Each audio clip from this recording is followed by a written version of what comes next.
अखेर एमपीसीला मान्य करावं लागलं की पेपर हा फुटला आणि त्यांनी सांगितलं की एक विद्यार्थ्याकडे पेपर गेला वगैरे, परंतु तो किती विद्यार्थ्याकडे गेला, कसा गेला हे त्या ड्रग्ज इन्स्पेक्टरची तयारी करणाऱ्या लाखो विद्यार्थ्यांना माहिती आहे आणि ते आम्ही देखील अनेक वेळा पुराव्यासहित लोकांच्या समोर मांडलेलं आहे. पण परीक्षा रद्द करणं तुम्ही केली, तुमचं अभिनंदन आहे.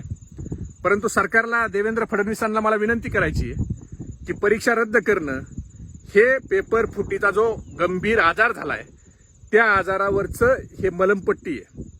परंतु हा आजार मुळासकट जर तुम्हाला नष्ट करायचा असेल तर ह्या प्रकरणाची सखोल चौकशी झाली पाहिजे. याचे धागेदोरे, याच्यात कोण कोण गुंतलंय, ह्या पेपर फुटीच्या चक्रव्यूहात कोण कोण अभिमन्यू अडकलेत हे तुम्ही त्या ठिकाणी शोधलं पाहिजे. आणि ह्या एमपीसी मधून पेपर फुटलाय का ट्रान्सपोर्ट करताना पेपर फुटी झाली का, परीक्षा केंद्रावर गेल्यावर पेपर फुटी झाली का, एमपीसीतच याचा मास्टर माइंड बसलाय आणि तो मास्टर माइंड पैसे खाऊन लाखो विद्यार्थ्याच्या भविष्याशी खेळतोय.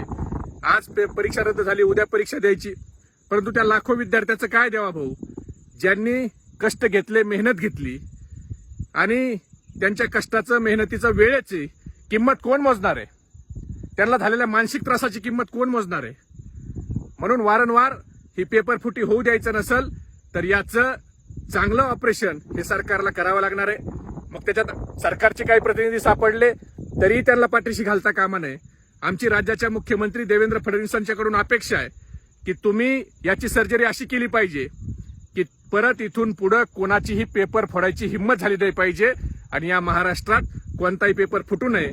म्हणून याची वाहतूकदार असो, एमपीसीतले अधिकारी असो, नाशिकला कुठं ह्या मुलांना एकत्रित बोलावलं, किती मुलं होती, त्यांना कसा पेपर पाठ करून घेतला, ह्या सगळ्या मुळापर्यंत जाऊन याची उत्तरं ही महाराष्ट्रातल्या लाखो लोकांना सरकारकडून पाहिजेत.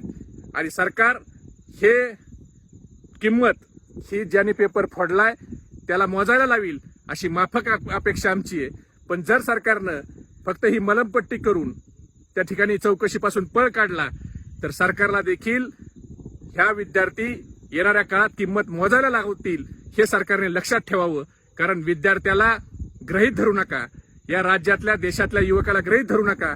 हा युवकाला जर गृहीत धरलं तर काय होतं हे तुम्ही जंतर मंतरला त्याची झलक अनुभवली. उद्या हे महाराष्ट्रात देखील तुम्हाला निश्चित पाहायला मिळू शकते.